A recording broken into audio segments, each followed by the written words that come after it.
गजाननं भूतं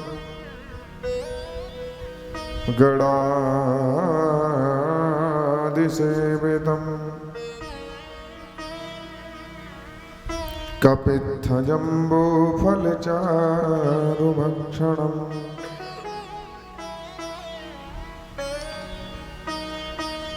उमाशुतं शोकं विनाशकारकं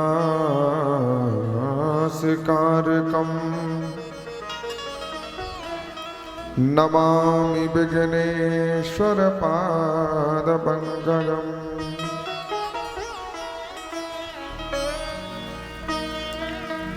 सच्चिदानन्दरूपाय विश्वोत्पत्त्यादिहेतवे तापत्रयविनाशाय श्रीकृष्णाय वयं नमः।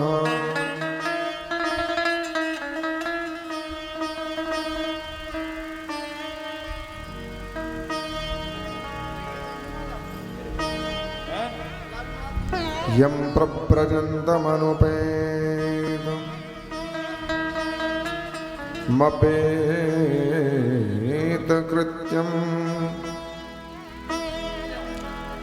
द्वैपायनो विरहकातर आजुहाव।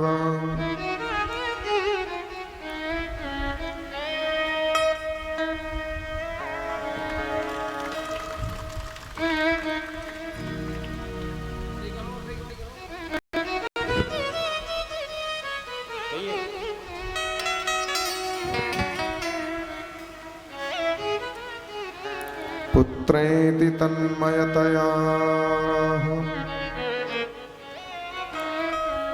तर्वोऽभिनेन्दु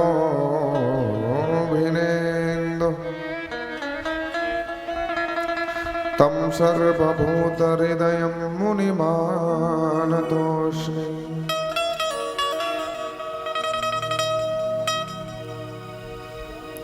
रामाय रामभद्राय रामचंद्राय वेदसे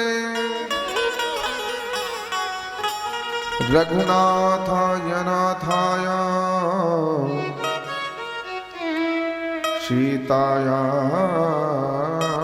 पतये नमः।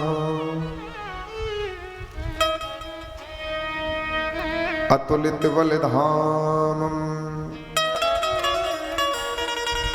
स्वर्णशैलावदेहम् दनुजबनकृशानम् ज्ञानिनामाग्रगण्यम् सकलगुणनिधानम् वानराणामधीशम्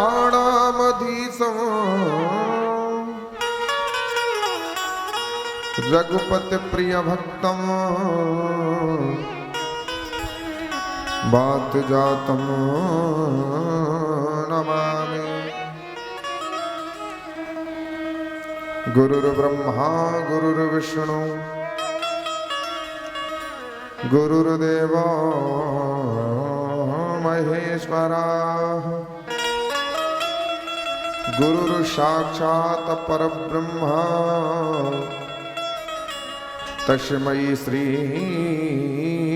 गुरुवे नमः। अखंड मंडलाकारं व्याप्तं येन चराचरं तत्पदं दर्शितं येन तस्मै श्री गुरुवे नमः।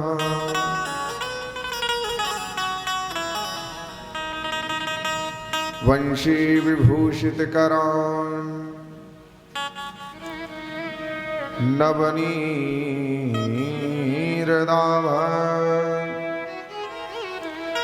पीताम्बरः तरुणबिम्बफलाधरोष्ठात् पूर्णेन्दुसुन्दरमुखा करबिन्दुनेत्रा कृष्णात् परं किमपि तत्त्वमहो न जाने। जय जय श्री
श्रद्धे जय जय श्री राम श्री राधे श्याम। बोलिए बांके बिहारी लाल की जय हो। राधा रानी सरकार की जय हो। श्रीमद् भागवत महापुराण की जय हो। श्री सुखदेव जी महाराज की जय हो। श्री व्यास जी महाराज की जय हो। नगर के सभी देवी देवताओं की जय काली मैया की जय हो। जय जय श्री राधे श्याम।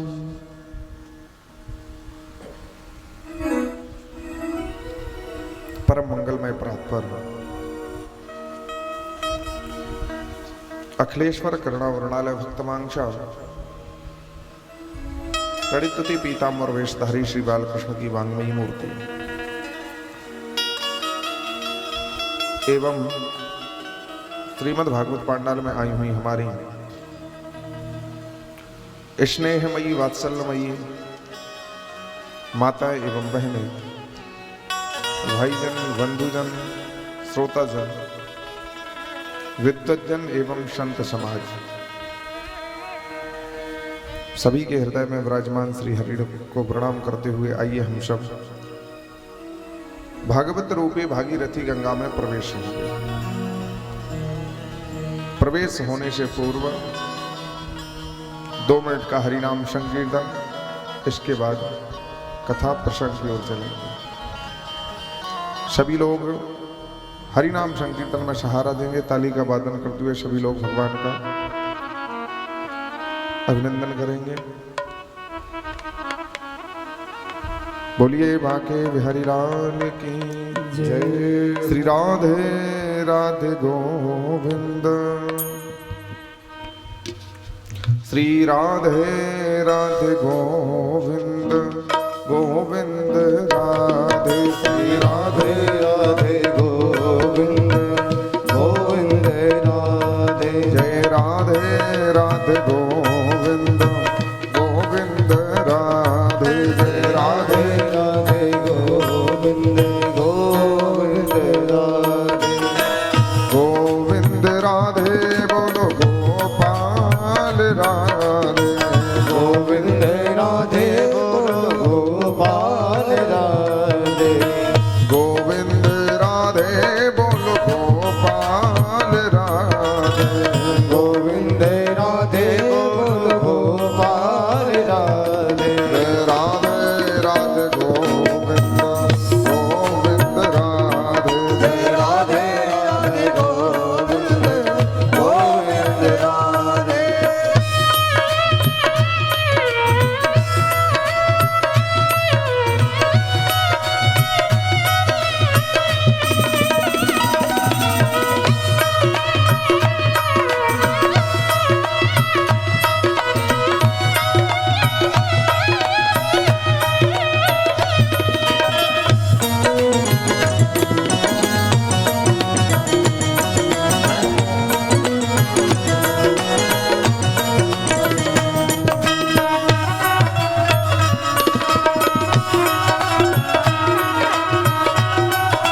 राधे गोपाल राधे गोविंद राधे गोपाल राधे गोविंद राधे गोपाल राधे गोविंद राधे गोपाल राधे गोविंद राधे गोपाल राधे गोविंद राधे गोपाल राधे गोविंद राधे गोपाल राधे गोविंद राधे गोपाल राधे गोविंद राधे गोपाल राधे गोविंद राधे गोपाल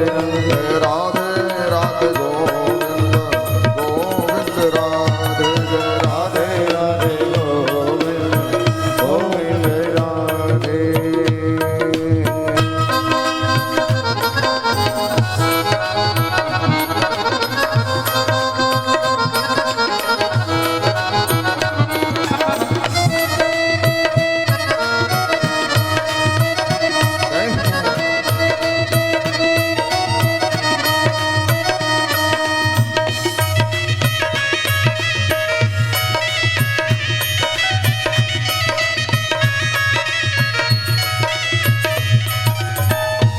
गोविंद चले आओ गोपाल चले आओ गोविंद चले आओ गोपाल चले आओ गोविंद चले आओ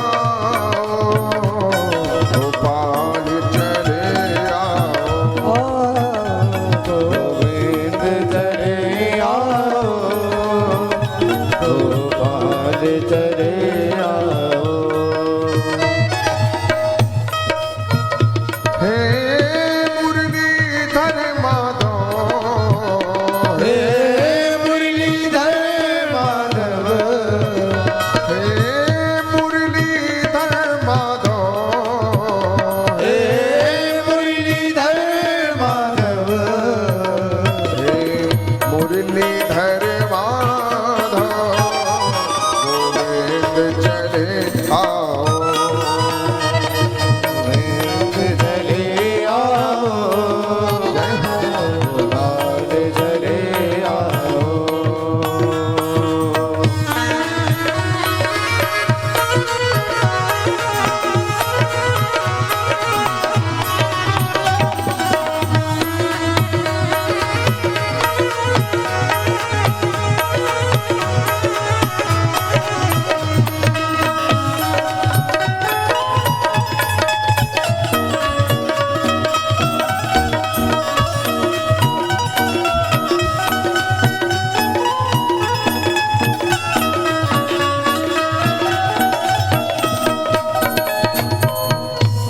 जय राधे राधे गोविंद गोविंद राधे राधे राधे गोविंद गोविंद राधे राधे राधे गोविंद गोविंद राधे जय राधे राधे गोविंद गोविंद राधे जय राधे राधे गोविंद गोविंद राधे जय राधे राधे गोविंद गोविंद राधे जय राधे राधे गोविंद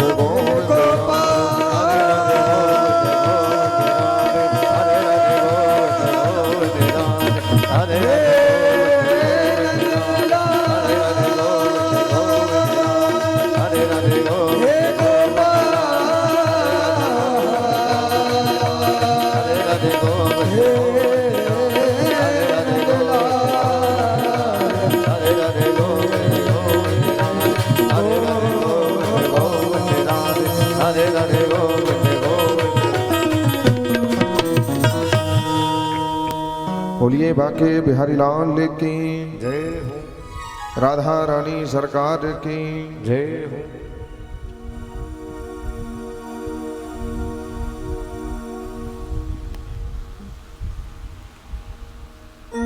जैसा कि आप सभी लोगों ने इस भागीरथी गंगा में गंगा के षष्ठम दिवस में रुक्मणी मैया एवं भगवान कन्हैया की विवाह को श्रवण किया।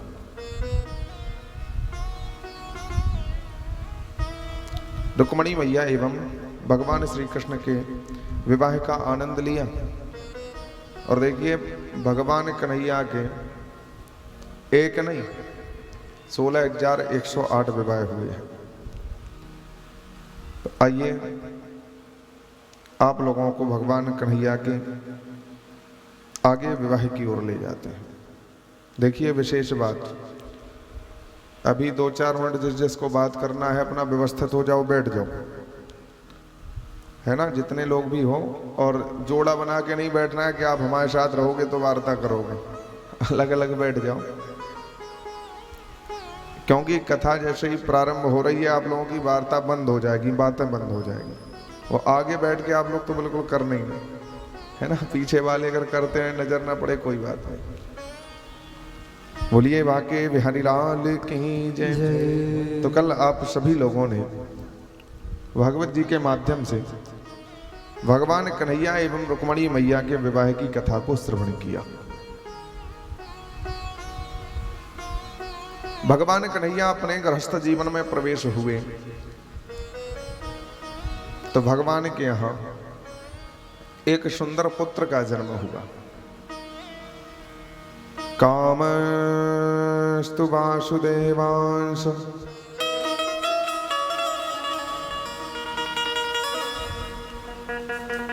कामस्तु वासुदेवांसा दग्धा रुद्रमन्युना देहोपपत्तये भूयश त्वमेवा प्रत्यपद्यता। भगवान कन्हैया के यहाँ वासुदेव के यहाँ एक सुंदर पुत्र का जन्म हुआ जिसका नाम पड़ा कामदेव। ये कामदेव जी के अंशावतार है। कामस्तु वासुदेवांसा दग्धा प्राग रुद्रमन्यवा।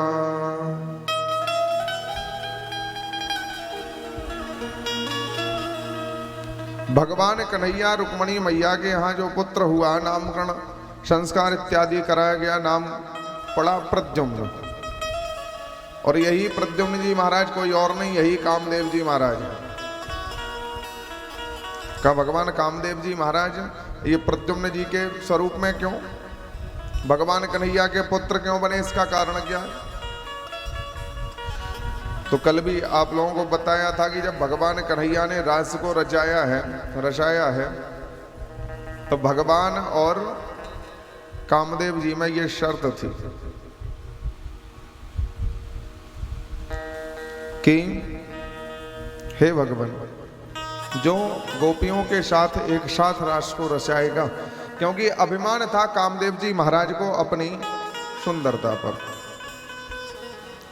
अभिमान को नष्ट करने के लिए परमात्मा ने शर्त रखी।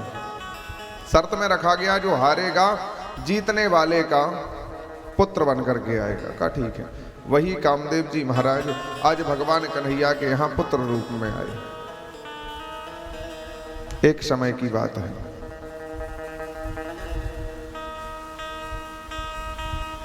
श्री भोलेनाथ सरकार, भोले बाबा तपस्थली पर बैठ करके तप कर रहे थे,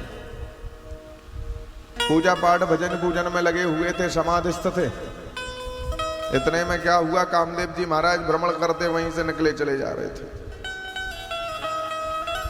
कामदेव जी महाराज जैसे ही वहां से निकले, देखा ये तो भोलेनाथ सरकार बैठे हैं, तपस्या में व्यंग लगा दी, परेशान करने लगे। भोलेनाथ सरकार को देखिए, भोले बाबा का मूल मंत्र है, भोले भाले हैं भोले बाबा, लेकिन जब क्रोध आता है तो संभालने वाला भी कोई नहीं है। बहुत समय तक तो बैठे रहे सरकार, लेकिन शास्त्रों में एक कहावत है, अति सर्वत्र वर्जयेत्। यदि अति किसी भी काम की हो जाएगी तो वो नुकसानदायी हो जाएगा, ठीक नहीं रहेगा। किसी भी कार्य में आप अति करोगे, अधिक भोजन करोगे, अति कर दोगे भोजन की, समस्या हो जाएगी। अधिक सोना समस्या, किसी भी कार्य को अत्यधिक करोगे तो वह दुखदायी हो जाएगा। और वही किया कामदेव जी महाराज अति करने लगे। जब अति करने लगे तो आज भोले बाबा ने अपने तीसरे नेत्र को खोल लिया। और जब तीसरा नेत्र परमात्मा खोलते हो तो आप सब लोग जानते हो क्या होता है। तब शिव तीसर, तब शिव तीसर नयन उघारा, तब शिव तीसर नयन उघारा, तब शिव तीसर नयन उघारा, तब शिव तीसर नयन उघारा, दुर्दहि काम भयो जर झारा, दुर्दहि काम भयो जग झारा। जैसे ही भोलेनाथ सरकार ने अपना तीसरा नयन खोला, कामदेव जी महाराज वहीं भस्म हो गए। और जब भस्म हुए कामदेव जी महाराज, जब पता लगा कामदेव की भार्या, कामदेव की पत्नी रति को, तो रति हाथ जोड़ करके भोलेनाथ सरकार के पास आई। हे भोले बाबा, ये क्या किया? अब हमारा सहारा कौन है? भोले बाबा ने कहा, रति मैया अब हम कुछ कर तो ना पाएंगे, लेकिन मैं तुम्हें एक वरदान देता हूं। क्या? जब यदुवंश कृष्ण अवतारा, जब यदुवंश कृष्ण अवतारा, जब यदुवंश कृष्ण अवतारा, जब यदुवंश कृष्ण अवतारा, हो यही हरण महामहिवारा, हो यही हरण महामहिवारा। जब यदुवंश कृष्ण अवतारा, हे रति मैया, जब भगवान के यहाँ पुत्र का जन्म होगा तो वही तुम्हारा पति कामदेव होगा, ये हमारा वचन है। कृष्ण तनय हुई है, कृष्ण तनय हुई है पति तोरा, कृष्ण तनय हुई है पति तोरा, भजन अन्यथा जाय न मोरा, ओ भजन अन्यथा जाय न मोरा, भजन अन्यथा जाय न मोरा, वचन अन्यथा जाय न मोरा। कृष्ण तनय हुई है पति तोरा, जो भगवान कन्हैया का पुत्र होगा वही तुम्हारा पति होगा। रति मैया ने प्रणाम किया, वहां से चले दी। तो जो भगवान कन्हैया के यहाँ पुत्र का जन्म हुआ है कोई और नहीं, वही कामदेव जी महाराज हैं।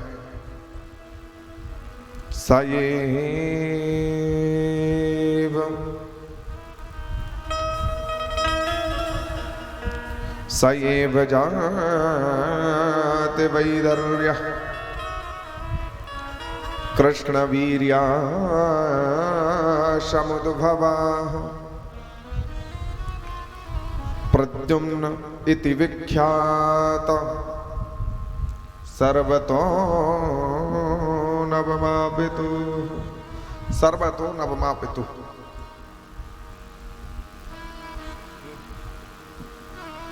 जब भगवान के यहाँ पुत्र का जन्म हुआ तो नारद बाबा पहुंच गए शंबरासुर के यहाँ। शंबरासुर के यहाँ पहुंचे, नारायण नारायण करते हुए शंबरासुर ने सम्मान किया। नारद बाबा कैसे आना हुआ? कहा, शंबरासुर तुझे कुछ पता है या नहीं? क्या?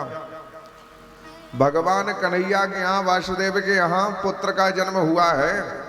नारद बाबा से कहा, तो हम क्या करें? यदि पुत्र का जन्म हुआ है तो हम क्या कर सकते हैं? कहा, शंबरासुर तुझे याद नहीं है? तुझे ये वरदान है कि इस संसार में तुझे कोई मारने वाला नहीं है सिवाय कन्हैया के पुत्र के। जो भगवान कन्हैया का पुत्र होगा वही तुम्हारा वध करेगा। शंबरासुर को याद आया। नारद बाबा फिर क्या करें? कहा, अभी वह छोटा सा पुत्र है, बालक है, अभी आपका कुछ ना बिगाड़ पाएगा, इसलिए उस बालक को अभी समाप्त कर दो। कहा, ठीक है। तो आज शंबरासुर भगवान कन्हैया के यहाँ प्रसूत का ग्रह में पहुंच गए। जैसे ही प्रसूत का गृह में पहुंचे, प्रद्युम्न जी महाराज को वहीं से उठा लिया, उठा करके हरण कर लिया, चल दिए। सम्रासुर ने मार्ग में सोचा ये है तो छोटा सा बालक, तो क्यों ना इसको हम यहीं समाप्त किए दे रहे, ना रहेगा बांस ना बजेगी बांसुरी। तो आज वहीं समुद्र में उस पुत्र को, प्रद्युम्न जी को, सम्रासुर ने फेंक दिया। मछली ने, एक मत्स्य ने, मछली ने निगल लिया। इतने में कुछ मछुआरे वहां बैठे थे, अपना अपना जाल डाले हुए थे, मछलियों को पकड़ रहे थे। उसी समय क्या हुआ, वही मछली एक मछुआरे के जाल में फंस करके चली आती है। विशाल मछली है, बड़ा आकार है। प्रसन्न हुआ वह मछुआरा, आज तो बहुत बड़ी मछली मिली है, क्यों ना ऐसे हम राज दरबार में ले जाते हैं। उठा करके वह मछली वह चल दिया और जा करके राज दरबार में दे दी। जैसे ही राज दरबार में पहुंची, राजा के सामने, अब देखिए पहुंची कहां, सम्रासुर के यहीं पहुंच गई। राजा कौन है? सम्रासुर। जैसे ही पहुंची, कह दिया, आदेश दे दिया, जाओ पाकशाला में ले जाओ, आज इसी का भोजन होगा। और पाकशाला में कार्यरत थी मायावती नाम की स्त्री। मायावती नाम की स्त्री पाकशाला में भोजन इत्यादि बनाती थी। जैसे ही उसने उस मत्स्य को, उस मछली को चीरा, उदर को फाड़ा, और जैसे ही उदर को फाड़ा तो सुंदर पुत्र की उत्पत्ति हो गई। मायावती ने देखा, मछली ने तो सुंदर पुत्र को जन्म दिया है। सम्रासुर तक ये बात पहुंची।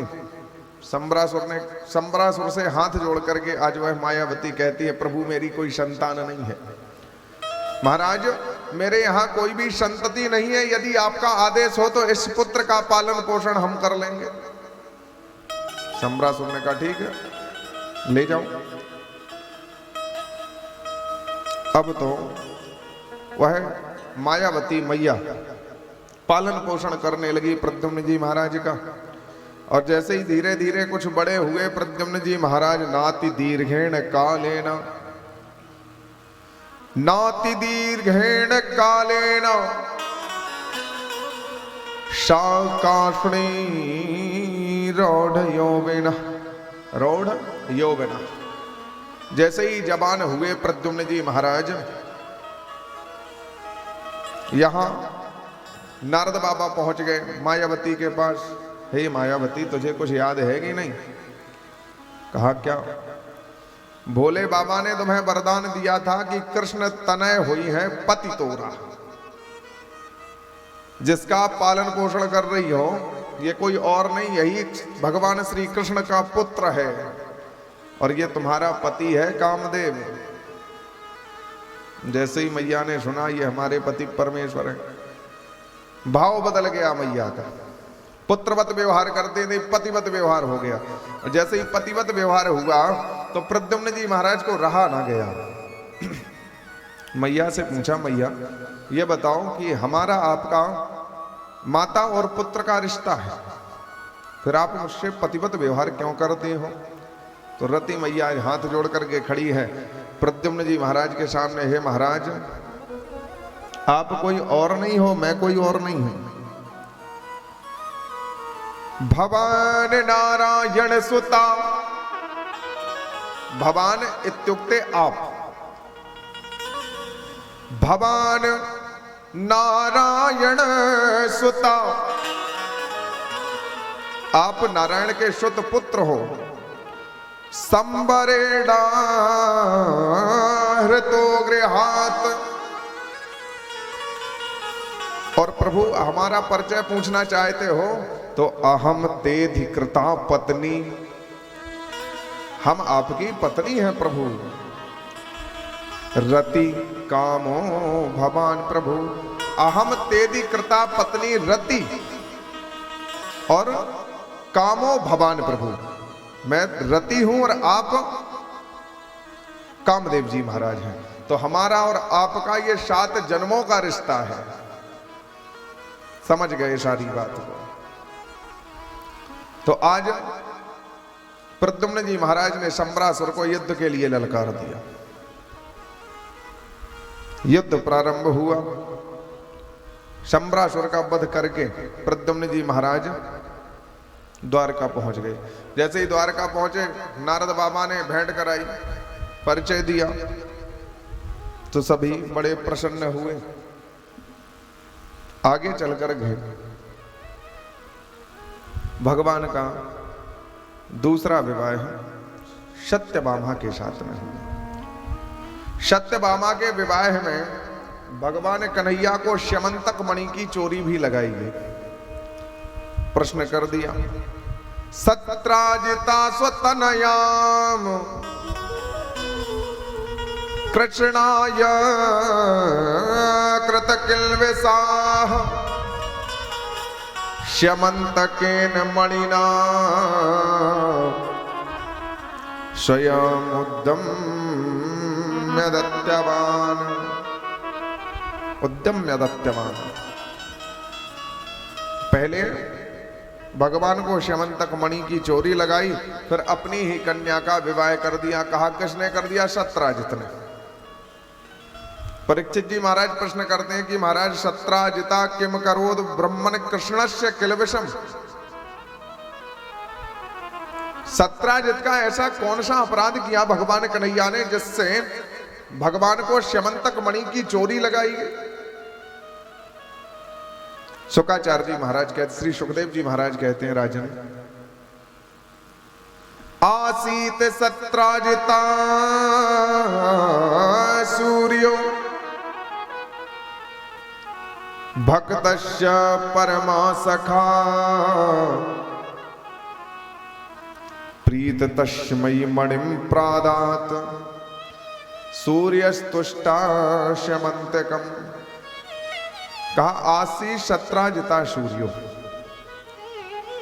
सत्राजित महाराज भगवान सूर्य के सखा इत्युक्ते मित्र एवं परम भक्त थे। भगवान सूर्य सत्राजित से प्रसन्न होकर के सत्राजित को एक श्यमंतक मणि प्रदान कर दी। भक्ति से प्रसन्न हो गए, मणि प्रदान कर दी। सतम ब्रह्मन मणिम कंठे, जैसे ही वह मणि दान की तो सत्राजित ने आज उस मणि को कंठ में धारण कर लिया, गले में धारण कर लिया। भ्राजमानो यथा रवि, उस मणि को कंठ में धारण करके द्वारका की ओर चला। प्रविष्टो द्वारिकाम राजन तेजसा नोपलक्षिता, द्वारका में प्रवेश हो गया। और जैसे ही द्वारका में प्रवेश हुआ, लोगों की नजर पड़ी श्यमंतक मणि पर।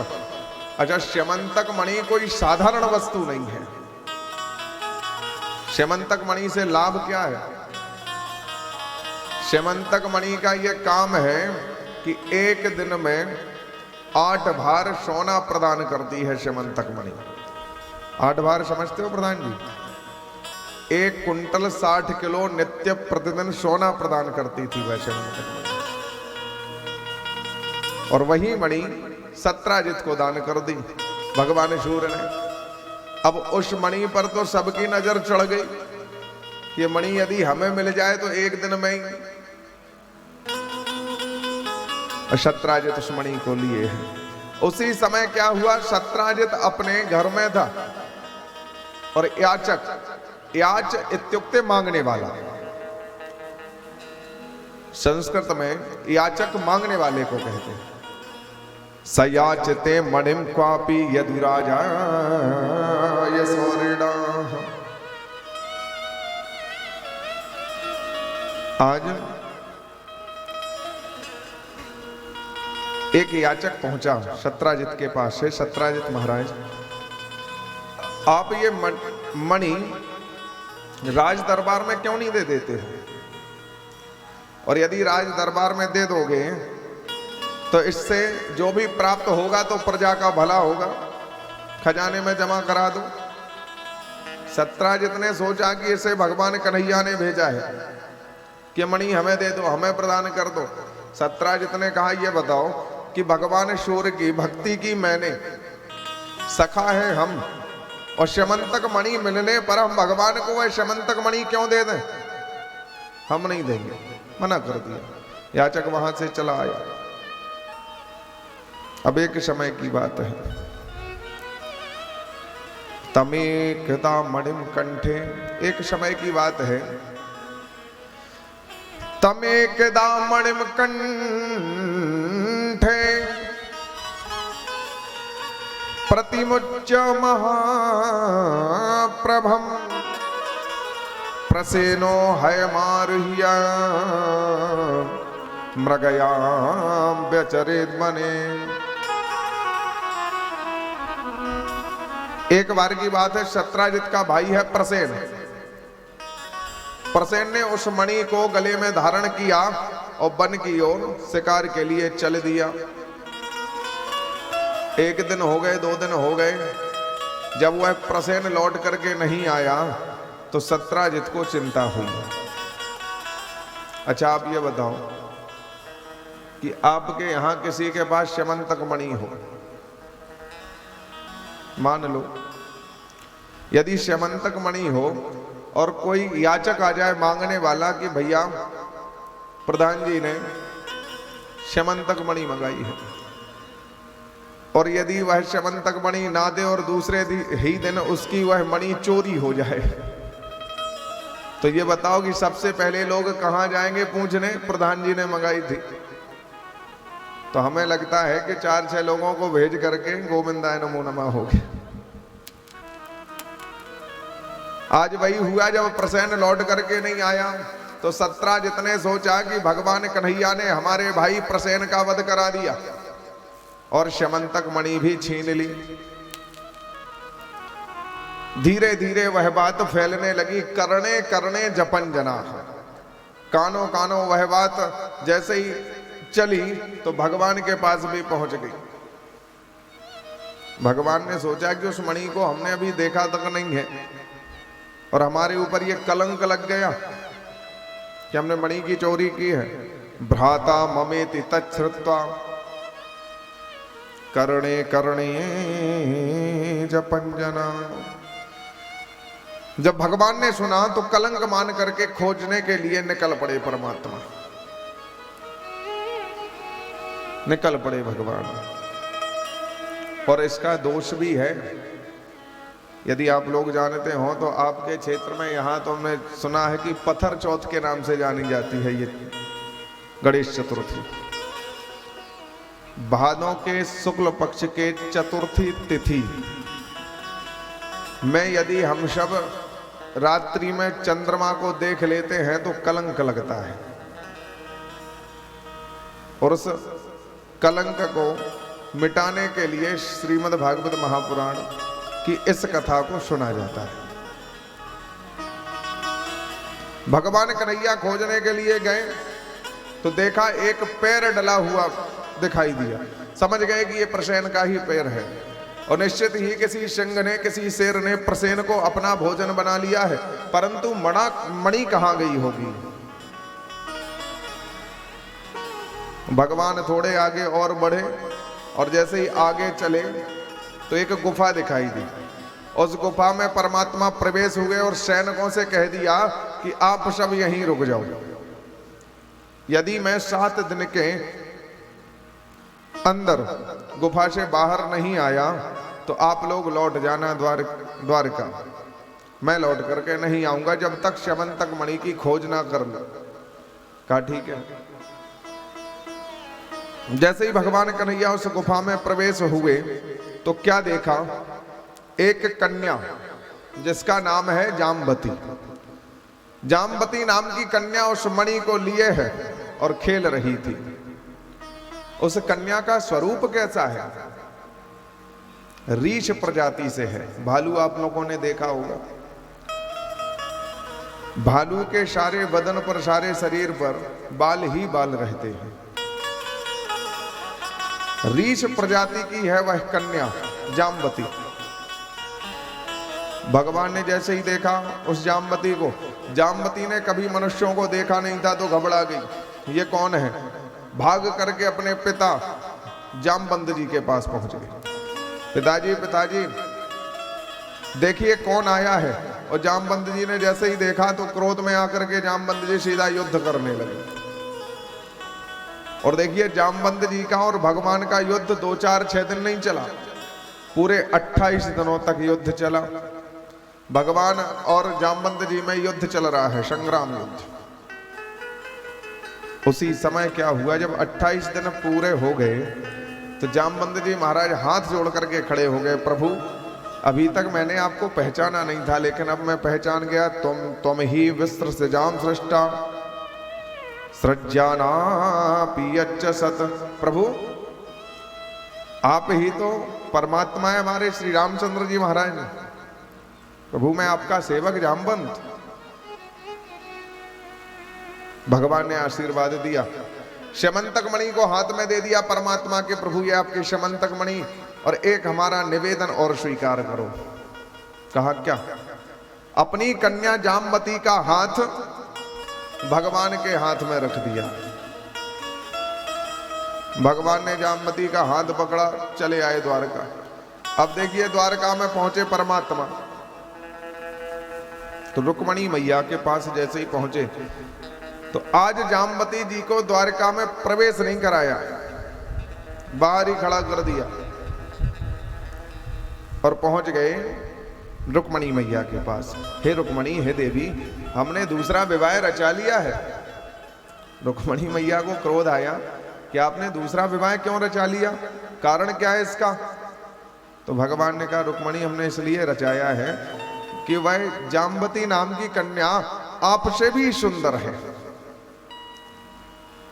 अब वह थी तो रीछ प्रजाति की, आपसे भी सुंदर है। रुक्मणी मैया ने कहा अच्छा हमसे सुंदर है इसलिए आपने विवाह कर लिया, तो जाओ ये हमारा वरदान है कि वह जैसी भी है वह कन्या हमारे स्वरूप की हो जाए। भगवान मुस्कुरा गए। रुक्मणी यदि मैं उसको ऐसे ही लेकर के आ जाता तो आप लोग सभी लोग हंसते। और जैसे ही बाहर गए तो वह जामवती आज रुक्मणी की तरह सुंदर दिखाई दे रही है। परमात्मा लेकर के द्वारका में प्रवेश हो गए। बोलिए बाके बिहारी लाल की जय जय। भगवान कन्हैया के विवाह बड़े अटपटे हुए हैं। वह मणि लेकर के सत्राजित के पास पहुंच गए। यहां लोग सत्राजित को भला बुरा कहने लगे, कन्हैया पर कलंक लगा दिया। जैसे ही परमात्मा पहुंचे सत्राजित हाथ जोड़ करके खड़ा हो गया, प्रभु मैंने बहुत बड़ा अपराध किया है आपका। भगवान ने आज उस मणि को सत्राजित के हाथों में दे दिया और ये आदेश किया कि ये आपकी मणि है और जितना भी सोना आपके पास है सभी खजाने में जमा करा दो। कहा ठीक है, लेकिन प्रभु हमसे अपराध तो हुआ है, आप हमें क्षमा कर दें, लेकिन हमारी जो पुत्री है सत्यभामा उसका हाथ भगवान को पकड़ा दिया। परमात्मा ने सत्यभामा से भी विवाह कर लिया। इस प्रकार भगवान के 1 नहीं 2 नहीं 3 विवाह हो गए। भगवान हस्तिनापुर चले आए और वहां क्या देखा, वहां अक्रूर जी महाराज और कृतवर्मा ने जाकर के सत्राजित को मार दिया और मणि छीन ली। सत्राजित का वध करने के बाद मणि को छीन लिया। सतधनवा भी मिला हुआ था। भगवान ने सोचा कि सतधनवा ने उस मणि को छीन लिया, तो आज भगवान और बलराम जी सतधनवा का वध करने के लिए गए। सतधनवा को मार दिया। जैसे ही सतधनवा को मारा, सतधनवा के पास वह मणि ना मिली और अक्रूर जी महाराज उस मणि को लेकर के आ गए भगवान के पास। तो यहां बलराम जी को बहुत बुरा लगा। बलराम जी को यह शंका हुआ कि ये कन्हैया हमें इस मणि को, हमसे ये मणि छिपा रहा था। बुरा लगा बलराम बाबा को। आगे चल करके परमात्मा के और भी विवाह हुए। एक बार भगवान इंद्रप्रस्थ गए, अर्जुन के साथ यमुना किनारे भ्रमण करने के लिए जा रहे थे। उसी समय एक युवती दिखी जो तपस्या कर रही थी। भगवान पास में पहुंचे, युवती से पूछा, हे देवी आप कौन हैं, किस लिए यहां तपस्या कर रही हैं? तो वह पुत्री बोल पड़ती, युवती बोल पड़ती है, हे राजन, अहम देवस सवुतिर दुहिता पतिमिच्छति विष्णुं वरेण्यं वरदं तपः परममास्थिता। तपः परममास्थिता का मैं कोई और नहीं, भगवान सूर्य की पुत्री हूं, सवितुर दुहिता पुत्री। यहां तपस्या किस लिए कर रही हो? कहा पति इच्छति, पति के इच्छा के लिए। पति कैसा चाहिए? कहा ऐसा नहीं, विष्णु वरेण्यम वरदम, भगवान विष्णु हमारे वर हो, ऐसी मैं तपस्या कर रही। भगवान ने कहा यदि ये तपस्या है तो ये तपस्या यहीं रोक दो। कहा क्यों? क्योंकि भगवान कन्हैया स्वयं सामने खड़े हैं। चौथा विवाह परमात्मा ने कालिंदी के साथ में किया जो भगवान सूर्य की पुत्री है। पांचवा विवाह भगवान ने मित्रवंदा के साथ किया। छठवां विवाह नांगजती सत्या के साथ किया। सातवां विवाह परमात्मा का भद्रा के साथ में हुआ और आठवां विवाह परमात्मा का लक्ष्मणा के साथ में हुआ। अब देखिए एक एक करके विस्तार तो नहीं कर पाएंगे विवाह का, क्योंकि आज 7वां दिवस है और भागवत विषय भी इतना बड़ा विषय है कि अगर 5 साल भी करते रहें तो इसे पूर्ण नहीं कर पाएंगे। तो भगवान के यहाँ 8 विवाह पूर्ण हुए। और देखिए भगवान ने 8 विवाह नहीं किए हैं, 16,108 विवाह किए हैं। तो 16,108 विवाह परमात्मा के कहां हुए? आइए ले चलते हैं भाई। 16,100 कन्याएं भौमासुर की कैद में थी। भगवान को जब यह पता लगा नारद जी के द्वारा, तो आज कैद मुक्त कराने के लिए पहुंच गए परमात्मा।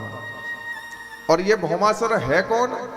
ये भूमि का पुत्र है, बड़ा ही बलशाली है, जिसने वरुण का छत्र, अदिति मैया के कुंडल इत्यादि भी छीन लिए, इतना बलशाली है वह। शभार्यो गरुणारूढ़ प्राग्ज्योतिषपुरं ययौ। तो देखिए आज भगवान अपने साथ में सत्यभामा को ले जाते हैं। इसका कारण क्या है? क्योंकि सत्यभामा है भूमि पुत्री और भौमासुर है भूमि पुत्र। तो सत्यभामा और भौमासुर का रिश्ता हुआ बहन और भाई का।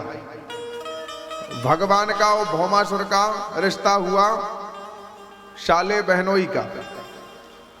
भगवान ने सोचा कि यदि मैंने भौमासुर का वध कर दिया और यह बात सत्यभामा को पता लगेगी तो इसे बुरा लगेगा कि हमारे भाई का वध हमारे स्वामी ने कर दिया है, इसलिए साथ में ले गए। और जैसे ही किले के पास पहुंचे, शंख बजाया, किले में प्रवेश हो गए। और सबसे पहले वहां क्या हुआ?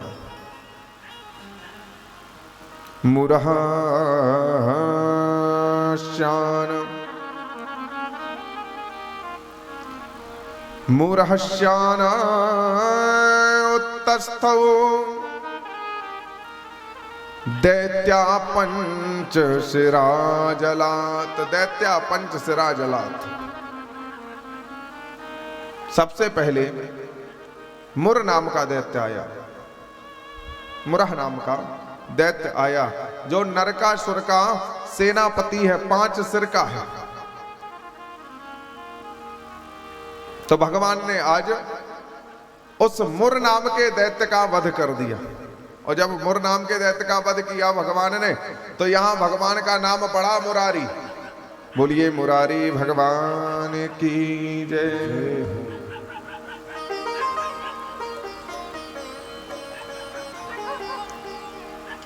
यहां परमात्मा का एक नाम पड़ा मुरारी। शाद पुत्र आए, परमात्मा ने उनका भी वध कर दिया। अंत में भौमासुर आया और जैसे ही भौमासुर आया तो भौमासुर ने आज भगवान पर बाणों की वर्षा प्रारंभ कर दी, परंतु भगवान ने कुछ नहीं किया।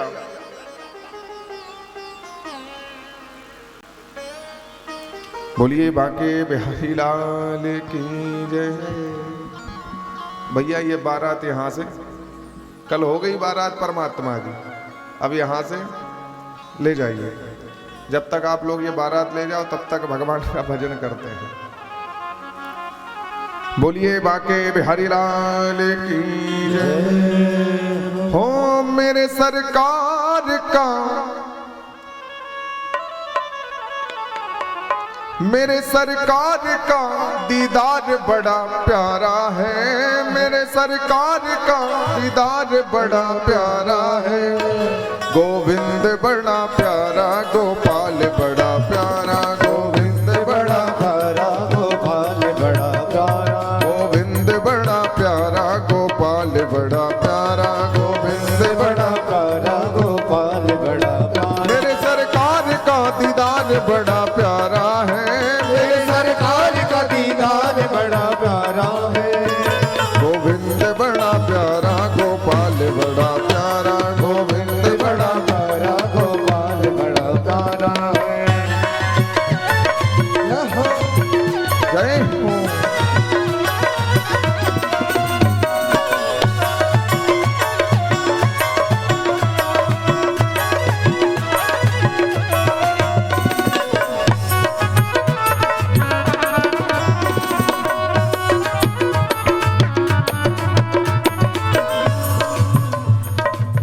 तेरे नैना कटीले मोटे मोटे रसीले, तेरे नैना कटीले मोटे मोटे कटीले, दिल को छीन लिया है तेरी प्यारी हंसी ने, दिल को छीन लिया है तेरी प्यारी हंसी ने, दिल को छीन लिया है तेरी प्यारी हंसी ने, दिल को छीन लिया है तेरी प्यारी हंसी ने। प्यारी अखियों में लगा कजरा बड़ा प्यारा है, प्यारी अखियों में लगा कजरा बड़ा प्यारा है। गोविंद बड़ा प्यारा, गोपाल बड़ा प्यारा, गोविंद बड़ा प्यारा, गोपाल बड़ा प्यारा।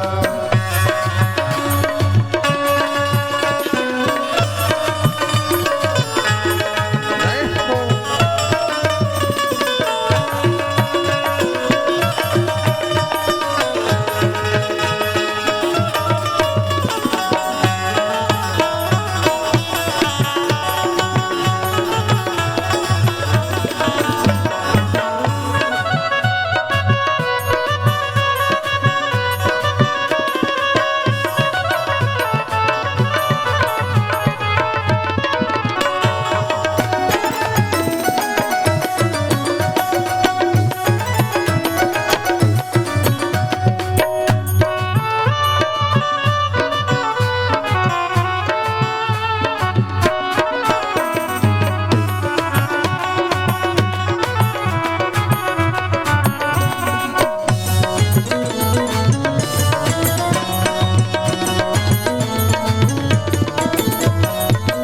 और कन्हैया लटों ने लूट लिया, लटों ने लूट लिया, जिगर ने घायल किया, जिगर ने घायल किया, लटों ने लूट लिया, लटों ने लूट लिया, जिगर ने घायल किया, जिगर ने घायल किया। तेरी प्यारी अदा ने मुझे बेचैन किया, तेरी प्यारी अदा ने मुझे बेचैन किया, तेरी प्यारी अदा ने मुझे बेचैन किया, तेरी प्यारी अदा ने मुझे बेचैन किया। मेरे सीने में तेरा दर्द बड़ा प्यारा है, मेरे सीने में तेरा दर्द बड़ा प्यारा है। गोविंद बड़ा प्यारा, गोपाल बड़ा प्यारा, गोविंद बड़ा प्यारा, गोपाल बड़ा प्यारा।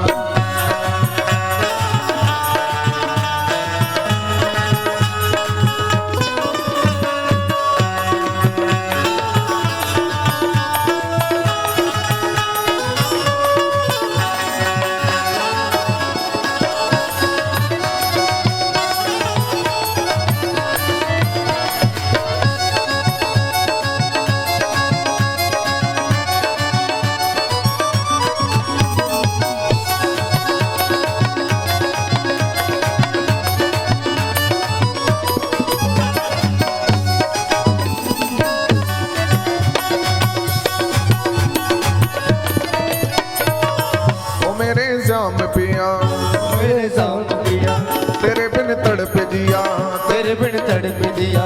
प्रेम तुमसे ही किया, तूने क्या जादू किया, प्रेम तुमसे ही किया, तूने क्या जादू किया। प्रेम तुमसे ही किया, तूने क्या जादू किया, प्रेम तुमसे ही किया, तूने क्या जादू किया।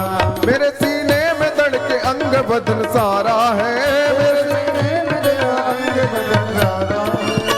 गोविंद बड़ा प्यारा, गोपाल बड़ा प्यारा, गोविंद बड़ा प्यारा, गोपाल बड़ा प्यारा। मेरे सरकार का दीदार बड़ा प्यारा है, मेरे सरकार का दीदार बड़ा प्यारा। गोविंद बड़ा प्यारा, गोपाल बड़ा प्यारा, गोविंद बड़ा प्यारा, गोपाल बड़ा प्यारा। गोविंद बड़ा प्यारा, गोपाल बड़ा प्यारा, गोविंद बड़ा प्यारा, गोपाल बड़ा प्यारा। गोविंद बड़ा प्यारा, गोपाल बड़ा प्यारा, गोविंद बड़ा प्यारा, गोपाल बड़ा प्यारा। गोविंद बड़ा प्यारा, गोपाल बड़ा प्यारा। गोविंद बड़ा प्यारा।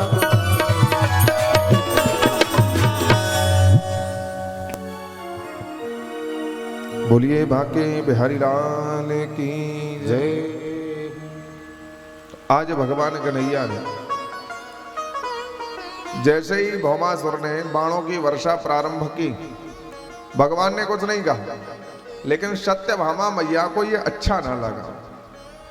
हे स्वामी, ये भौमासुर आप पर बाणों की वर्षा कर रहा है, प्रभु आप शांत हो, कारण क्या है इसका, प्रभु इसे मार दो। भगवान मन ही मन मुस्काए कि देवी यही तो आदेश चाहिए था उसे। भगवान ने आज अपने सुदर्शन चक्र से उस भौमासुर का सर धड़ से अलग कर दिया, वध कर दिया। भूमि मैया प्रकट हो गई। भूमि मैया ने आज स्तुति करना प्रारंभ कर दिया प्रभु से। नमः पंकजनाभाय, नमः पंकजमालिने,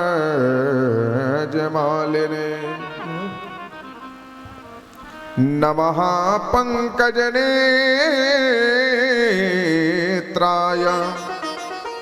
नमस्ते पंकजांग्रिगे। आज स्तुति कर रही है वह भूमि मैया। भगवान ने आज 16,100 कन्याओं को कैद से मुक्त करा दिया, और जैसे ही कैद से मुक्त कराया, क्षण मात्र के लिए तो वह कन्याएं बड़ी प्रसन्न हुई, क्योंकि कैद मुक्त हो गई है वह कन्याएं। लेकिन क्षण मात्र में वही कन्याओं के नेत्रों से अश्रुपात होने लगे। भगवान ने देखा, हे देवी, आप सभी लोगों को तो प्रसन्न होना चाहिए, क्योंकि भौमासुर की कैद से तुम्हें मुक्त करा दिया गया। अब आप लोग यथाशीघ्र अपने अपने घर जाओ। वह स्त्रियां रुदन करने लगी, हाथ जोड़ करके खड़ी हैं, प्रभु ये तो आपने अच्छा किया कि भौमासुर की कैद से हमें कैद मुक्त करा दिया, लेकिन प्रभु इस समाज की कैद से मुक्त हमें कौन कराएगा। अभी तक तो भौमासुर की कैद में थे, एक व्यक्ति की कैद में थे, लेकिन प्रभु अब तो समाज की कैद में हो गए हैं। हमारा तो प्रभु जीवन नष्ट हो गया, ये विडंबना है हमारे यहां। भगवान ने जैसे ही सुना बात क्या है, कहे प्रभु परमात्मा आपने तो आदेश दे दिया कि अपने अपने घर जाओ, लेकिन यदि हम घर जाएंगे तो हमें कोई घर में रखने वाला हो। जब तक जीवित माता पिता है रख लेंगे, भाई बंधु वहां से निकाल देंगे, हमसे विवाह कौन करेगा। ये बताओ कि कन्याओं का हरण किया भौमासुर ने, उसमें गलती कन्या की कहां है, लेकिन समाज वाले उस कन्या को जीवित नहीं रहने देंगे। कन्या का तो हरण हुआ है, उन माता पिता को जीवित नहीं रहने देंगे जिन्होंने उस कन्या को जन्म दिया है। ये विडंबना है हमारे यहाँ की, हमारे समाज की। इतनी दूषित बुद्धि होती चली जा रही है हम मनुष्यों की कि हम लोग कुछ समझ भी नहीं पा रहे हैं। पहले लोग कन्याओं को जन्म देते थे तो अपने आप को सौभाग्यशाली मानते थे कि हमारे यहाँ कन्या हुई है,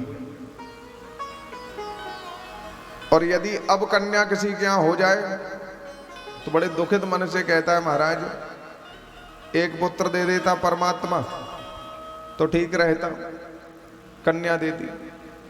हम ये कहते हैं कि पुत्र तो मिलता है भाग्य से, लेकिन कन्या मिलती है सौभाग्य से। उसका परिणाम क्या है आप लोग जानते हो कि धीरे धीरे समय बदला, कन्याओं की जनसंख्या कम होती चली जा रही है, पुत्रों की जनसंख्या बढ़ती चली जा रही है। विडंबना आप लोग जान रहे हो क्या है? कारण यही है कि कोई कन्या को प्राप्त करना नहीं चाहता है, पुत्र को सभी चाहते हैं। और जब पुत्र ही पुत्र करते रहोगे, कन्याओं की उत्पत्ति नहीं होगी, तो विवाह आप अपने पुत्रों के किससे करा दोगे? समझदार हैं आप लोग, समझिए। और हम ये कहते हैं कि कन्या का होना अति आवश्यक है घर में।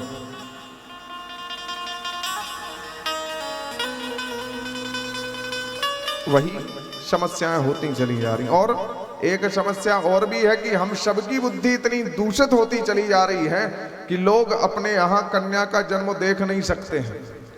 कन्या का जन्म होगा अच्छी बात है, लेकिन इतने भयभीत हो जाते हैं कन्या से कि आगे चल करके हमें कोई समस्या ना हो जाए। भयभीत होते चले जा रहे हैं केवल हम और आपकी मानसिकता से। और वही आज वह सभी कन्याएं 16,100 परमात्मा के सामने हाथ जोड़ करके खड़ी हैं। प्रभु, हमें समाज वाला कोई भी व्यक्ति अपनाएगा नहीं। प्रभु, भौमासुर की कैद से मुक्त हुए हैं और परमात्मा ने किसी और कैद में मुझे जमा करा दो। लेकिन इस समाज की कैद में रहना हम नहीं चाहते हैं। भगवान ने सत्यभामा की ओर देखा, और जैसे ही सत्यभामा की ओर देखा तो सत्यभामा मैया मुस्कुरा गई। प्रभु, अपने साथ ले चलो इन कन्याओं को। तम प्रविष्टम स्त्रियों वीक्षो नरवीरम विमोहिता अथो मुहूर्त एकस्मिन् नागारे सुता स्त्रियाः यथे यथोपयेम भगवांस्ता वदरूपधरो व्यया। एक ही मुहूर्त में आज भगवान ने 16,100 स्वरूप बनाया और एक ही मुहूर्त में सभी कन्याओं से विवाह कर लिया। परमात्मा ने जाकर के अदिति के कुंडल वापस कर दिए और उसी समय स्वर्ग में गए। सत्यभामा जी की इच्छा पर भगवान ने कल्प वृक्ष को उखाड़ दिया। यहां जब ये बात पता लगी भगवान इंद्र को कि भगवान ने कल्प वृक्ष को उखाड़ लिया है, युद्ध करने के लिए चल पड़े। बृहस्पति जी महाराज आए, बृहस्पति जी महाराज ने समझाया। इस प्रकार भगवान के 16,108 विवाह पूर्ण हुए। भगवान 16,108 रानी पटरानियों के साथ में अपना गृहस्थ जीवन व्यतीत करने लगे। करहिचित सुखमासीनम, करहिचित सुखमासीनम स्वतल्पस्थम जगद्गुरुम पतिम पर्यचर भीष्मौ व्यजनेन सखी जनई। एक बार दासियों के साथ में भगवान की सेवा कर रही थी रुक्मणी मैया। तो भगवान ने आज हास्य परिहास्य में रुक्मणी मैया से कहा, हे देवी, ये बताओ कि आपने मुझसे विवाह क्यों किया? रुक्मणी मैया ने जैसे ही सुना, एक हाथ से चरणों को दबा रही थी, एक हाथ से चमर को डुला रही थी रुक्मणी मैया। हे रुक्मणी, आपने मुझसे विवाह क्यों किया? हम तो तुम्हारे अनुकूल भी नहीं है। जैसे ही सुना रुक्मणी मैया ने, प्रभु ये क्या बोले जा रहे हो? हे रुक्मणी, विवाह का कोई ना कोई कारण तो होगा। मैं तो विवाह करने गया नहीं था, पहले आपका ही पत्र आया था, आपने हमें बुलाया विवाह करने के लिए, लेकिन किया क्यों? इसका कारण क्या है? हे रुक्मणी, मैं तो बलवान भी नहीं हूं। राजभ्यो बिभ्यता शुभ्रु समुद्रम शरणं गतान। और प्रभु, हे देवी, हम तो राजा भी नहीं हैं। यदि हम राजा होते हैं तो आप हमसे विवाह रचा लेते, आप भी हमसे विवाह रचा लेते। बलद भी कृत द्वेषान प्रयास त्यक्त नरपासनम। हम तो राजा भी नहीं हैं और आपने हमसे विवाह क्यों रचाया? और रुक्मणी, हम सुंदर भी नहीं हैं, हम तो काले कलूटे ठहरे, और आपने हमसे विवाह क्यों किया? ये बात तो कुछ समझ ना आई।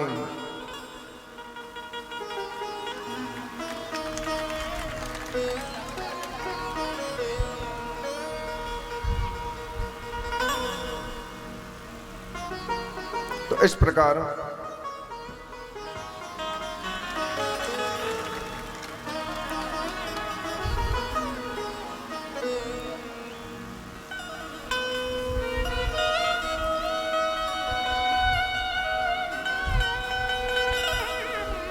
वो भी है।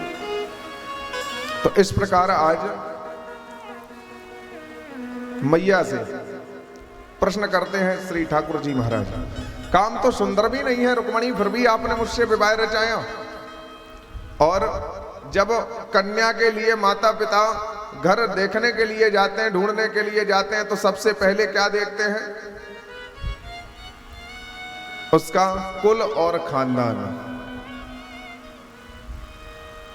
देखिए, जितना भी ये पुरुष मंडल पीछे है, यहाँ साइड में आ जाए ताकि ये पीछे जगह निकाल आए तो और भी महिलाएं बैठ जाएं।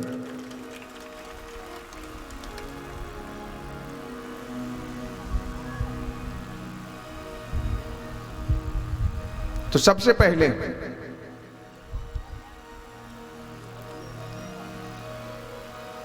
यदि कन्या का विवाह हेतु घर देखने के लिए माता पिता घर खोजने के लिए जाते हैं, तो सबसे पहले क्या देखते हैं? कुल और खानदान। पुत्र के, वर के, माता मैया कहाँ की है, मामा कहाँ से हैं, फूफा कहाँ से हैं, कुल खानदान देखते हैं पहले। तो हे रुक्मणी, हमारा तो कोई कुल खानदान भी नहीं है, हमारे ना तो माता है ना ही पिता है, फिर भी आपने हमसे विवाह कर लिया। और रुक्मणी, हमारा ऐश्वर्य भी नहीं है, हमारा तो ऐश्वर्य भी नहीं है। चौर जार सखामणि हूं। और रुक्मणी, अभी भी कुछ नहीं बिगड़ा। यदि आप चाहो तो अब भी किसी और से विवाह कर सकते हो, हमें छोड़ करके। आप हमें छोड़ करके किसी और से विवाह कर सकती हो। रुक्मणी मैया ने जैसे ही सुना, तो आज इस प्रकार जब रुक्मणी मैया ने सुना तो हाथ से चमर गिर गया और रुक्मणी मैया अचेत अवस्था में गिर पड़ती है। जैसे ही भगवान ने देखा अचेत अवस्था में रुक्मणी मैया, देखिए ये माला इत्यादि आप लोग रख लो अभी, है ना, शाम को जब व्यास पूजन होगा तब करना, अभी बैठ जाओ सभी लोग। बोलिए बांके बिहारी लाल की जय, जय राधा रानी सरकार की जय। इस प्रकार जब भगवान ने देखा कि रुक्मणी तो अचेत अवस्था में पहुंच गई, हाथ में जल लिया, जल का छिड़काव किया रुक्मणी पर, और जैसे ही रुक्मणी मैया चेतन अवस्था में पहुंची तो रुक्मणी से कहने लगे, हे रुक्मणी तू तो बुरा मान गई, हम तो हास्य परिहास्य कर रहे थे, अयम ही परमो लाभो।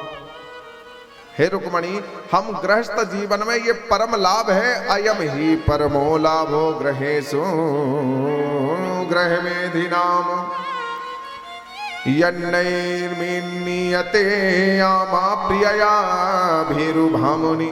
ये हम गृहस्थ जीवन में, गृहस्थों के लिए ये परम सौभाग्य परम लाभ है कि पति परमेश्वर दिन भर से कार्य करके आए, थके हुए आए, और अपनी पत्नी के साथ यदि हास्य परिहास्य कर लें तो वह थकावट दूर हो जाती है। रुक्मणी हमने तो ये हास्य परिहास्य किया था आपसे। रुक्मणी मैया ने कहा, प्रभु आपने भले ही हास्य परिहास्य किया हो, लेकिन कहा यथार्थ सत्य ही है परमात्मा। कहा क्यों? कहा इसलिए कि ये प्रभु जो आपने कहा है कि हम आपके अनुकूल नहीं हैं, तो प्रभु आप तो अनुकूल हैं क्योंकि आप परमात्मा हैं, लेकिन हम आपके अनुकूल नहीं हैं, आपके योग्य नहीं हूं, क्योंकि मैं तो कहा लक्ष्मी चंचला, प्रभु मैं आपके लायक नहीं हूं। और आपने क्या कहा प्रभु के हम समुद्र में शरण ली है हमने, तो आपने समुद्र में शरण नहीं ली है, आप तो प्रभु विषयों के भय से भक्तों के समुद्र रूपी हृदय में विराजमान है। जासु हृदय आगार बसहि राम सर चाप धर। आप तो प्रभु भक्तों के हृदय में विराजमान है, हृदय रूपी समुद्र में विराजमान है। और आपने कहा प्रभु कि हम बलवान नहीं है, तो आप बलवान भी नहीं हो। सबई बलम बलिनाम चाप रेसाम, आप तो बलवानों के बलवान हैं प्रभु, आपकी गिनती बलवानों में नहीं ली जाएगी।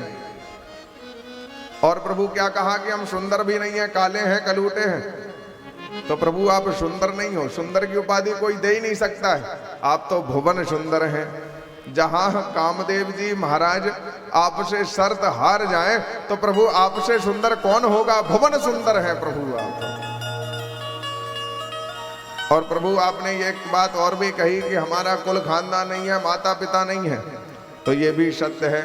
आपके माता पिता होंगे कैसे? त्वमेव माताश्च पिता त्वमेव। हे प्रभु आप ही सबके माता और आप ही सबके पिता हो। त्वमेव माताश्च पिता त्वमेव, त्वमेव बंधुश्च सखा त्वमेव, त्वमेव विद्या द्रविणम त्वमेव, त्वमेव सर्वम मम देव देव, त्वमेव सर्वम मम देव देव। हे प्रभु आप ही सबके हैं। आपने कहा कि हमारा ऐश्वर्य नहीं है, तो प्रभु जिसमें गुण होता है उसका ऐश्वर्य होता है। आप तो निर्गुणी हो, निर्गुणी हो परमात्मा। भगवान ने जैसे ही ऐसा सुना तो भगवान प्रसन्न हो गए। भगवान ने कहा रुक्मणी मैं यही सब सुनने के लिए तो ये हास्य परिहास्य कर रहा था आपसे, बड़ी प्रसन्नता हुई आपके ये मीठे वचन सुन करके, बड़े प्रसन्न हुए। आगे चल कर भगवान कहते हैं रुक्मणी तुम तो मेरी प्राण प्रिया हो, हम आपको कैसे छोड़ सकते हैं, ये तो हमारा हास्य परिहास्य था। रुक्मणी मैया को आज प्रसन्न किया भगवान श्री कृष्ण ने। प्रश्न कर दिया राजा परीक्षित ने कि प्रभु हे सुखदेव जी महाराज अब आप मुझे भगवान कन्हैया के वंश का वर्णन सुनाइए। तो आज वंश का वर्णन सुनाते। एक ही सस्ता कृष्णस्य पुत्रा दस दशा बला अजी जनन्नवान पितु सर्वात्म संपदा। सर्वात्म संपदा कहा भगवान कन्हैया के यहाँ। भगवान कन्हैया के कितने विवाह हुए? 16,108। और सभी पत्नियों से 10-10 पुत्र हुए और एक कन्या हुई। अब आप लोग गुणा भाग लगा लेना कि भगवान के कितने पुत्र हुए हैं, और ये घर जाकर के पेन कॉपी में लगा लेना, क्योंकि यहाँ आप लोग लगा नहीं पाओगे, कथा जब तक पूरी हो जाएगी। तो परमात्मा के 1,61,180 पुत्र हुए और एक कन्या हुई। रुक्मण्यास्तनयां राजन्, रुक्मण्यास्तनयां राजन् कृतवर्मा श्रुतो बली, उपये में विशालाक्षी कन्यां चारुमतीं किला। चारुमती कन्या का विवाह कृतवर्मा के पुत्र से हो गया, और रुक्मी ने अपनी पुत्री का विवाह रुक्मवती का विवाह प्रद्युम्न जी से कर दिया, भगवान श्री कृष्ण के पुत्र से, अपनी बहन की प्रसन्नता के लिए। तथा अपनी पौत्री रोचना का विवाह प्रद्युम्न के पुत्र अनिरुद्ध जी से कर दिया, तय कर दिया। और अनिरुद्ध जी के विवाह में रुक्मी और बलराम जी की द्यूत क्रीड़ा हुई। पांसे का खेल खेलना प्रारंभ हुआ, लेकिन इस पांसे के खेल में अनेक बार खेल खेला गया। प्रत्येक बार बलराम भैया जीत जाते हैं, बलराम बाबा जीत जाते हैं, परंतु रुक्मी कहता है कि हम जीते हैं। और भी राजा थे, तदा प्रवीण भोवाणी, कलिंग देश के कुछ राजा थे जो बार बार कहते कि नहीं नहीं, तुम तो ठहरे बनगोचर, अरे ये खेल तुम क्या जानोगे, ये तो राजा महाराजाओं के खेल हैं। बार बार हमारे ही स्वामी जीत रहे हैं रुक्मी। इतना कहा कि देववाणी हुई। तदा प्रवीण भोवाणी बले नहीं बजतो गिलहा, धर्म तो बचने नहीं वो रुक्मी वदति वही मृषा, रुक्मी वदति वही मृषा। बलराम जी ने कहा देखिए, आकाशवाणी भी यही कहती है कि बार बार हम ही जीत रहे हैं। भला बुरा कहने लगा, भाई रुक्मी तुम तो ठहरे बनगोचर, अरे इस खेल में जानते क्या हो, ये पांसे का खेल है, इसे तो राजा लोग ही खेल पाते हैं। भगवान को क्रोध आ गया बलराम जी को।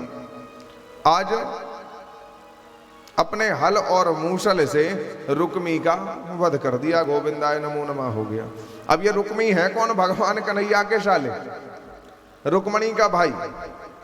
भगवान कन्हैया दुविधा में पड़ गए, एक तरफ हमारा भाई है, एक तरफ हमारी पत्नी है। अब कहां बोलें जाकर के, यदि इनका पक्ष करते हैं तो ये नाराज हो जाएंगे, इनका पक्ष करेंगे तो वो नाराज हो जाएंगे। इसलिए भगवान कन्हैया गए और शांति से खड़े हो गए जाकर के। और यथार्थ सत्य है कि यदि दोनों पार्टी अपनी हो, दोनों पार्टी यदि अपनी हो तो किसी के तरफ झुकाव मत ले लेना, नहीं तो एक ना एक दिन वो दोनों पार्टी तो साथ में हो जाएंगी, बीच वाला दूर पहुंच जाएगा। किसी भी युद्ध हो, संग्राम हो, राजनीति हो, कुछ भी हो, जो विरोध का कार्य हो, उसमें यदि दोनों पार्टी अपनी है तो शांति से अपना काम निकालो। वही किया भगवान ने। निहते रुक्मणी शाले ना ब्रवी साधु साधुवा। विवाह पूर्ण हुआ। अनिरुद्ध जी का दूसरा विवाह बाणासुर की पुत्री उषा के साथ में हुआ, और इस युद्ध में हरि और हर का युद्ध हुआ है। भगवान कन्हैया और बाबा शंकर का युद्ध भी हुआ है। का युद्ध क्यों हुआ, इसका कारण क्या है? तो का ये जो राजा है बाणासुर, जो राजा है यह शोणितपुर का राजा है। शोणितपुर का राजा, इसकी एक कन्या है जिसका नाम है उषा। शोणिता के पुरे रम्य साराज्यमकरोत्पुरा तस्य शंभो प्रसादेन किंकराइव ते मराः किंकराइव ते मराः सहस्र बाहुर्वाद्येन तांडवे तो शियन्वडम। बाणासुर जो है, बाणासुर के एक नहीं 1000 हाथ हैं, भगवान शंकर ने प्रदान किए थे। तस्योसा नाम दुहिता स्वप्ने प्रद्युम्नारतिम। बाणासुर की पुत्री उषा को एक दिन स्वप्न में अनिरुद्ध जी महाराज का दर्शन हुआ। शयन कक्ष में थी, सो रही थी। क्या देखा, एक सुंदर सा राजकुमार स्वप्न में आया और जैसे ही प्रातःकालीन वेला हुई, नेत्रों को खोला, उस राजकुमार की छवि हट गई, घबरा गई वह उषा। बाणस्य मंत्री कुंभांड्य, जब वह घबरा गई तो बाणासुर का जो मंत्री था कुंभांड, बाणस्य मंत्री कुंभांड चित्रलेखा च तत्सुता। कुंभांड की पुत्री थी चित्रलेखा। सख्य पृच्छत सखी मूषा कौतूहल समन्विता। और चित्रलेखा की ये उषा सखी है, सहेली है। सूचना पहुंचाई, चित्रलेखा आई उषा से मिलने के लिए।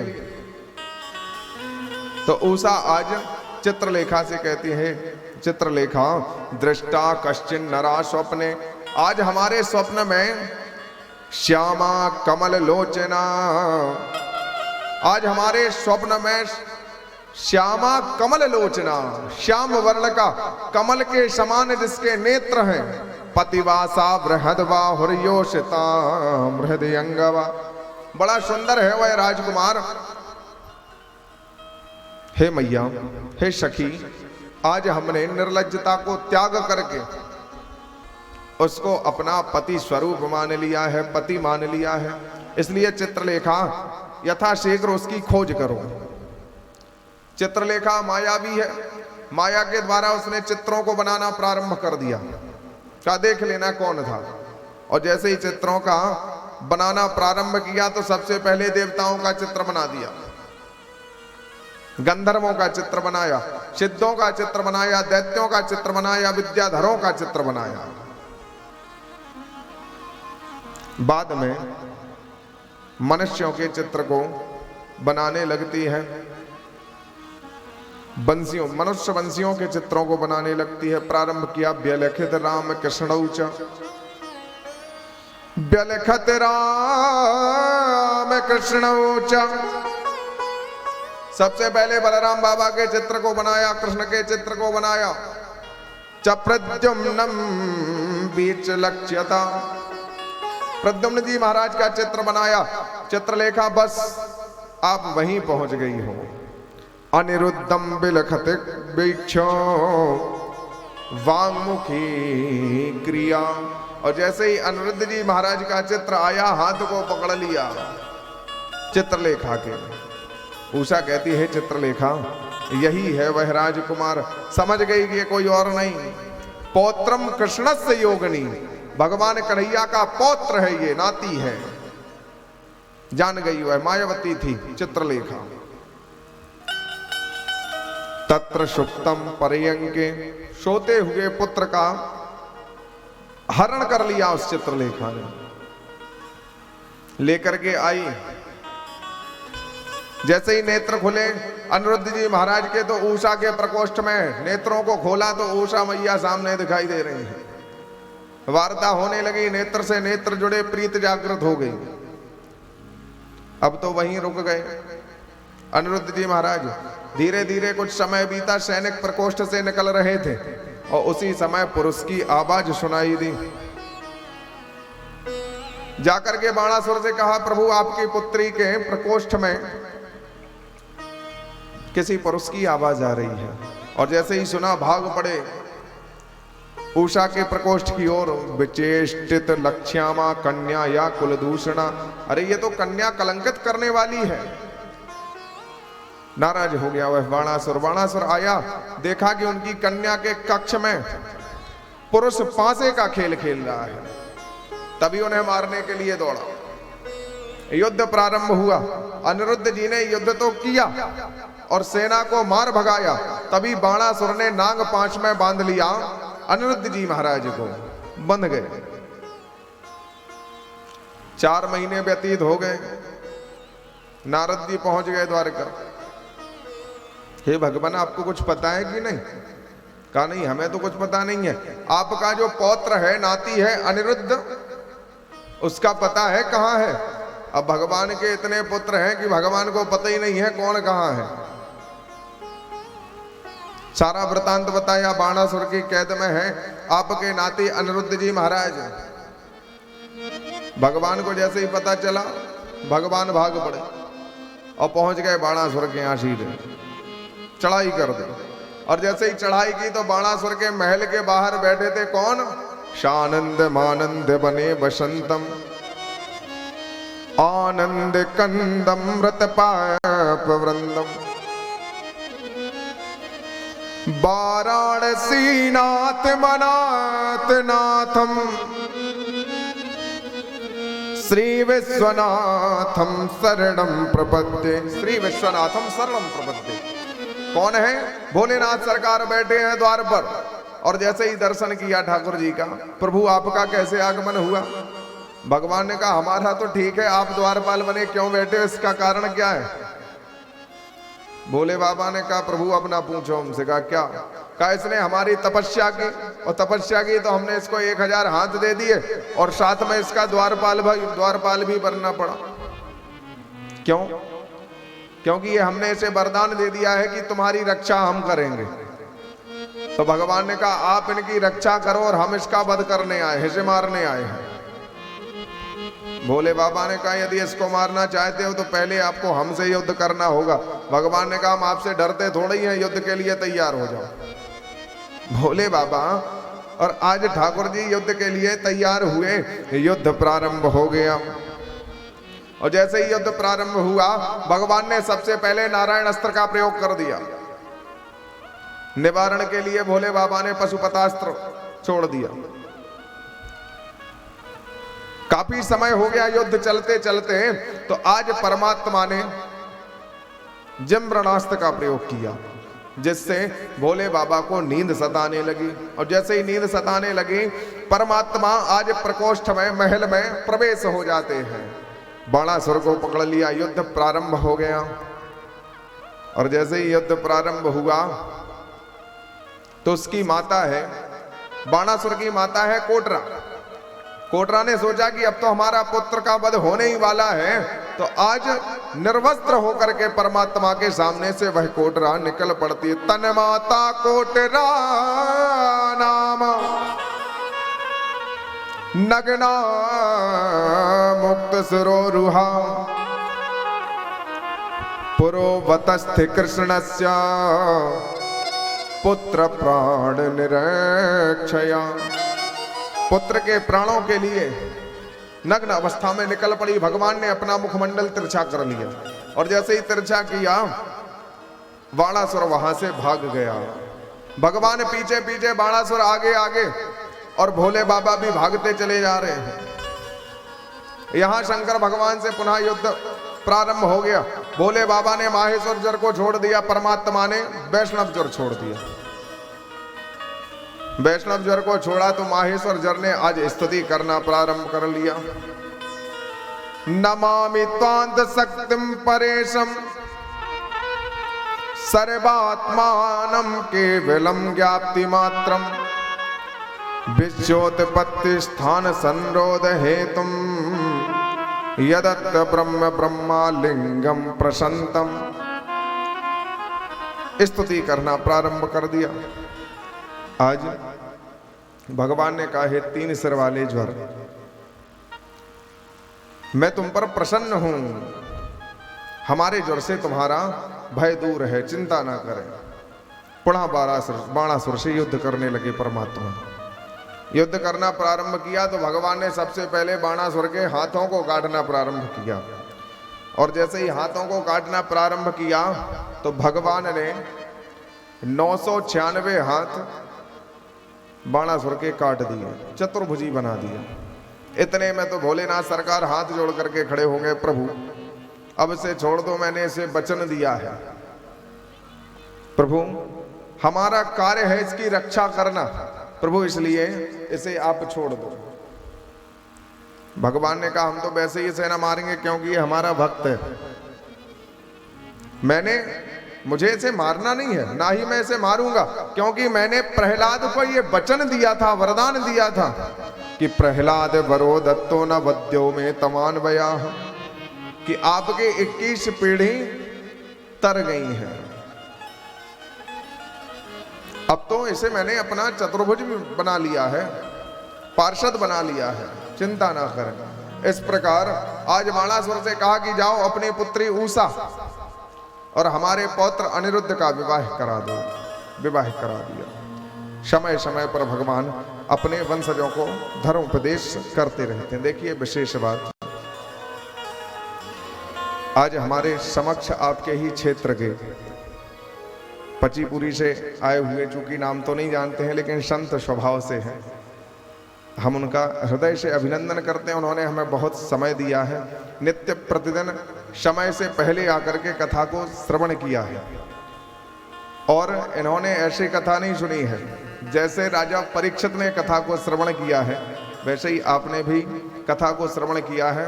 तो आप लोगों के समक्ष 15 मिनट के लिए वो अपना धर्मोपदेश देना चाहते हैं, तो आप लोग बड़े प्रेम से सुनिए। आइए महाराज जी, थोड़ा सा भक्तों को 15 मिनट का समय। बोलिए बांके बिहारी लाल की जय।